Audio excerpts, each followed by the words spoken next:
Assalamualaikum warahmatullahi wabarakatuh. Kenalkan, nama saya Erlangga Putra dari kelas 12 TKJ 2 nomor absen 11. Oke, kali ini saya akan melakukan praktikum share hosting ya. Yang pertama adalah adapter. Adapter yang saya gunakan adalah dua adapter. Yang pertama adalah adapter bit yang mengarah ke jaringan internet jika diperlukan untuk proses instalasi. Kemudian yang kedua adalah adapter host only yang mengarah ke Windows asli. Jadi nantinya kliennya kita menggunakan OS asli atau Windows asli. Oke, langsung saja kita ke Linux ya. Pertama kita bisa cek IP address-nya. Nah, di sini untuk yang mengarah ke OS asli adalah IDH1. Ada 3 IP address dengan satu IP address utama yaitu 11.11. Kemudian 11.21 adalah yang kedua dan 11.31 adalah yang ketiga. Jadi nantinya kita akan membuat 3 domain. Jadi masing-masing domain tentunya memiliki IP yang berbeda, jadi tidak bisa sama. Oke, selanjutnya kita install dulu ya aplikasi yang dibutuhkan untuk praktikum ini. Diantaranya ada aplikasi 2, Win9, DNS Utils, kemudian MySQL Server, dan PHP MyAdmin. Ini soal apt-get install.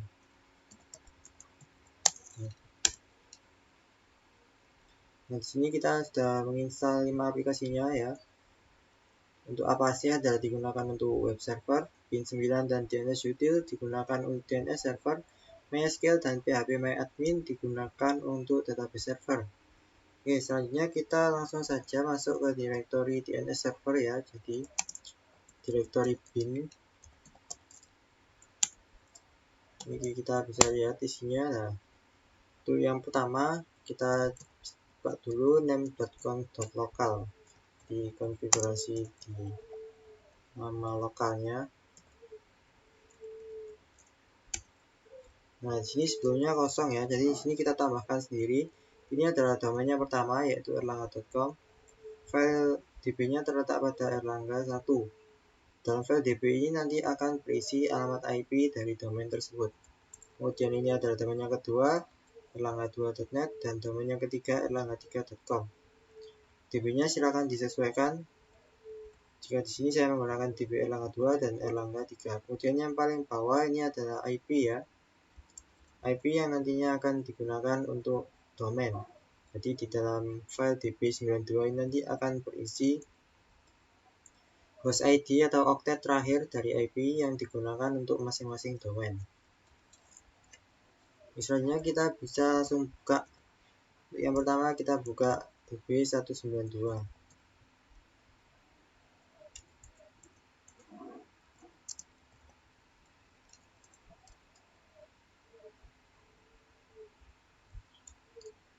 Atau kita bisa lihat dulu. Jadi untuk isinya ya kita bisa copy. Untuk db192 merupakan kopian dari db127. Caranya dengan cara cp db.127 menjadi db.192 ya, seperti ini. Jadi nantinya isi dari db192 adalah sama dengan db127 karena kita copy.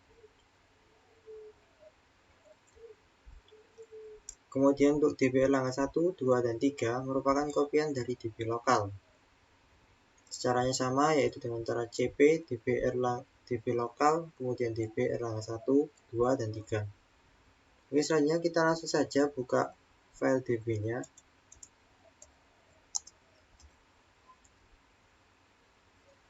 Yang pertama adalah db192 ya.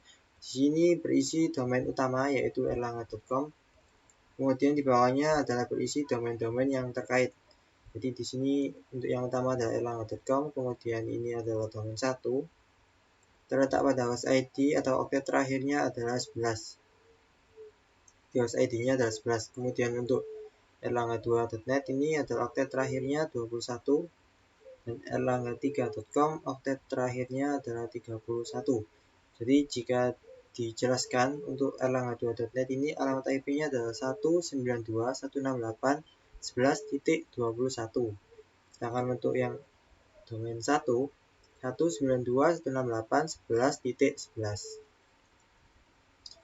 Oke, selanjutnya kita bisa buka file db erlangga 1. Maaf.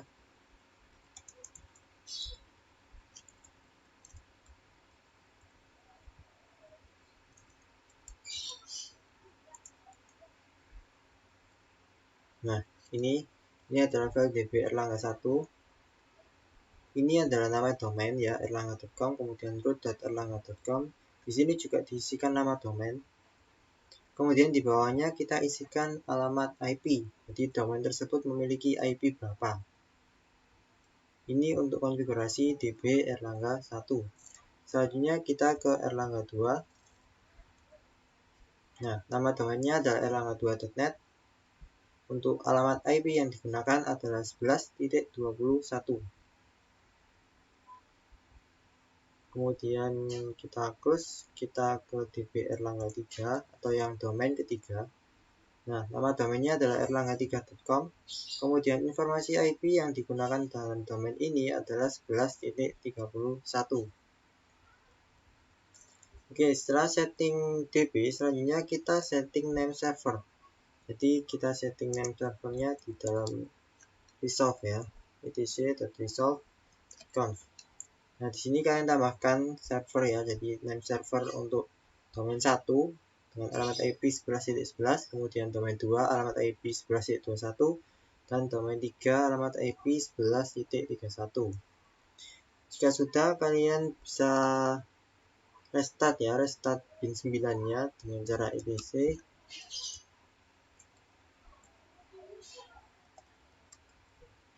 ini.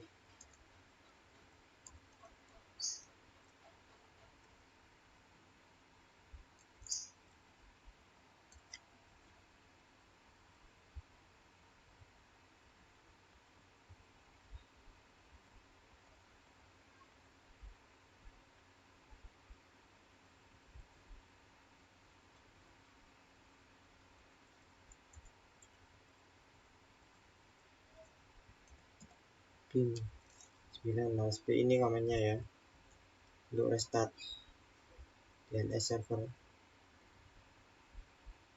Nah, di sini sudah berhasil restart. Kemudian kita bisa cek melalui nslookup dari klien. Jadi untuk pertama di kliennya kita setting dulu IP-nya. Kita masuk di network connection ya, kita pilih yang virtual focus only ethernet adapter, kita klik kanan, kemudian pilih properties. Nah, di sini kita pilih yang IPv4, kemudian properties. Nah, di sini kita setting IP-nya secara statis ya atau secara manual. IP kliennya 11.9, default gateway adalah IP dari server 11.11, dan DNS server kita isi IP dari server juga yaitu 11.11. Ya sudah, silakan di OK. Nah, kita juga bisa cek langsung dari server ya dengan cara nslookup.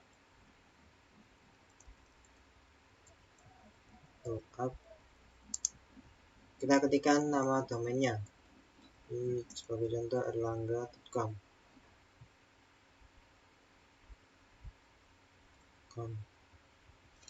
Ini adalah domain 1. Nah, jika kita cek, nantinya akan ditemukan server dengan alamat IP 11.11, kemudian nama domainnya erlangga.com, dan alamat IP-nya 11.11. Kemudian kita lanjut ke domain yang kedua. Kita lookup erlangga 2.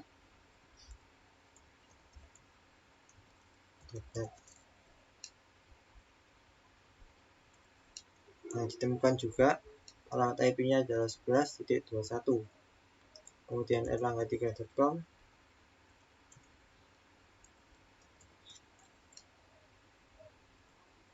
Juga ditemukan dan alamat IP-nya adalah 11.31.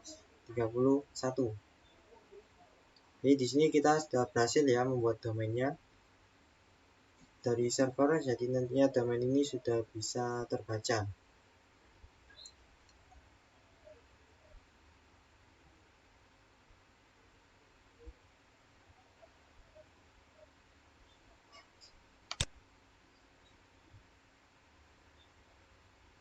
Nah, di sini kita bisa lihat ya alamat IP-nya ini 11.9, kemudian default gateway 11.11 dan DNS-nya 11.11.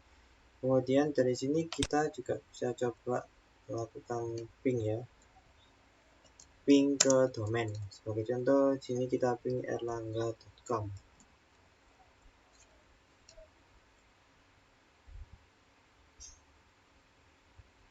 Nah, di sini sudah ditemukan. Jadi di sini erlangga.com alamat IP-nya adalah 11.11. Nah, hasilnya sudah TTL ya, sudah terkoneksi dengan baik. Jadi di sini kita sudah bisa terhubung dengan server. Kemudian kita beralih ke Linux lagi, kita beralih ke server. Di sini kita masuk ke direktori web servernya, jadi cd etc apa c2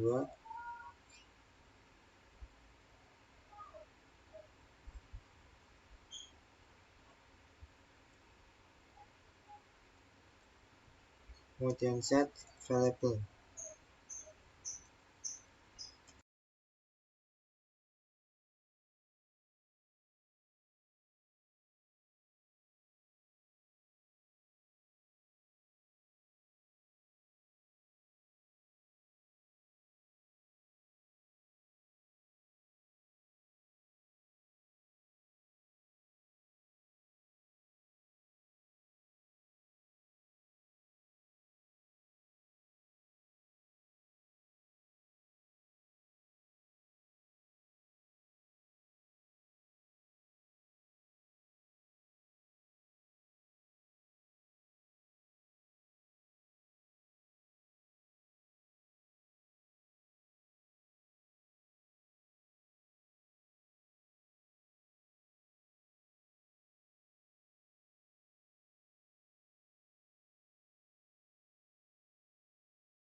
kemudian nano index. Nah, ini adalah kode ya, atau source kode HTML pada tampilan Erlangga 2. Kemudian kita keluar lagi, kita masuk ke Erlangga 3, kemudian kita buka file index.html nya. Nah, ini adalah source kode untuk file index.html dari domain atau web Erlangga 3.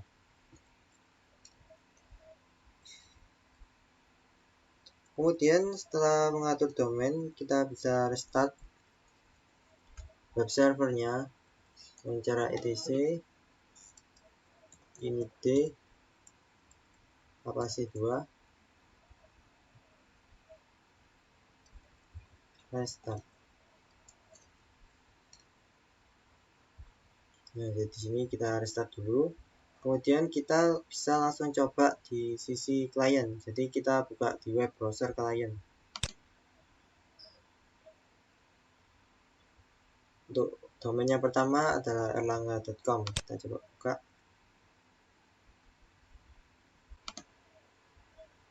Nah, di sini adalah tampilan dari folder atau domain ya. Di sini ada tampilan dari domain 1 yaitu erlangga.com. Jadi tampilannya nanti seperti ini. Ini ada link yang mengarah ke database nantinya. Kemudian ini link yang mengarah ke control panel hosting. Ini adalah link yang mengarah ke web 2, ini dan mengarah ke web 3. Ini adalah tampilan untuk web 1. Kemudian untuk web yang kedua, tampilannya seperti ini ya, hampir sama, hanya saja kita mengubah nama domain. Kemudian yang ketiga juga sama, hanya saja kita mengubah nama domain. Oke, selanjutnya kita bisa langsung masuk ke database ya. Jadi nantinya kita akan membuat 3 user, di mana masing-masing user memiliki database sendiri-sendiri dan tidak akan bisa dilihat atau diakses oleh user yang lain. Jadi pertama kita masuk ke file database. Nah, pada bagian database ini pertama kita login dulu. Loginnya kita menggunakan user root ya. Kemudian sandinya juga kita isikan.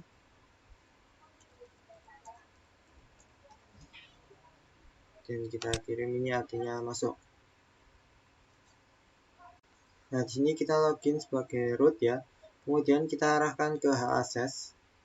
Nah, di sini ada beberapa nama pengguna. Nah, di sini kita akan menambahkan pengguna baru.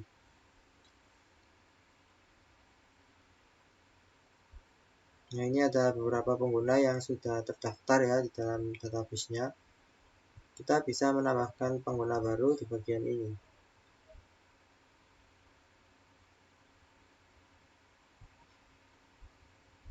Kita klik di sini.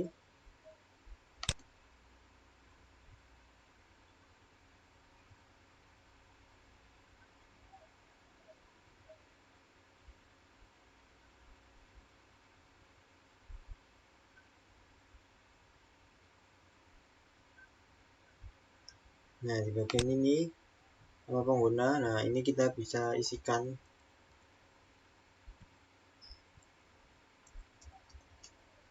Pengguna yang pertama kita bernama Erlangga 1. Kemudian sandinya ya, kita bisa isikan sandi ya. Sandinya tidak perlu banyak-banyak, anggap saja 1 gitu aja. Jadi untuk user 1 sandinya 1, ulang. Kemudian klik yang membuat pengguna.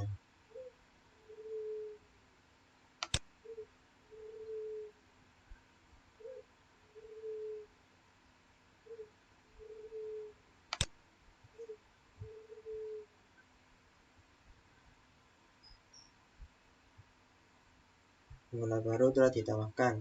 Nah, seperti ini. Ini adalah hasilnya ya. Jadi ada pengguna Erlangga 1.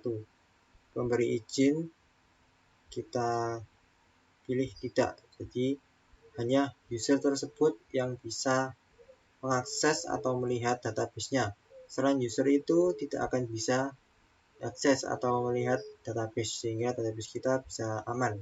Jadi hanya user tersebut, user yang lain tidak akan bisa mengakses database kita.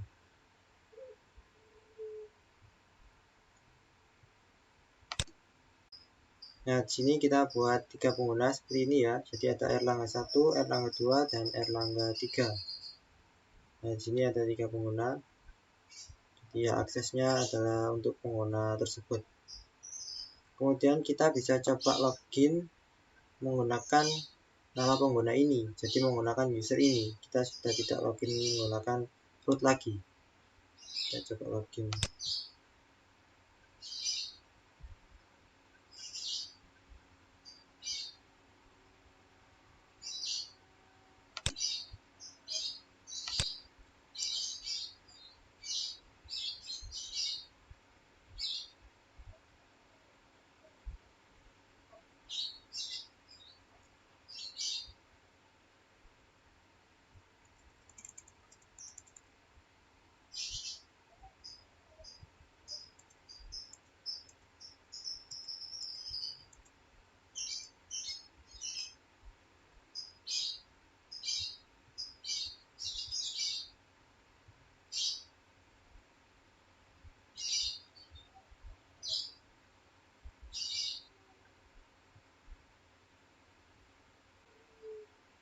Nah, di sini untuk erlangga.com adalah domain 1, jadi kita bisa login menggunakan Erlangga 1. Kemudian kata sandinya juga kita isikan. Kemudian kita klik kirim.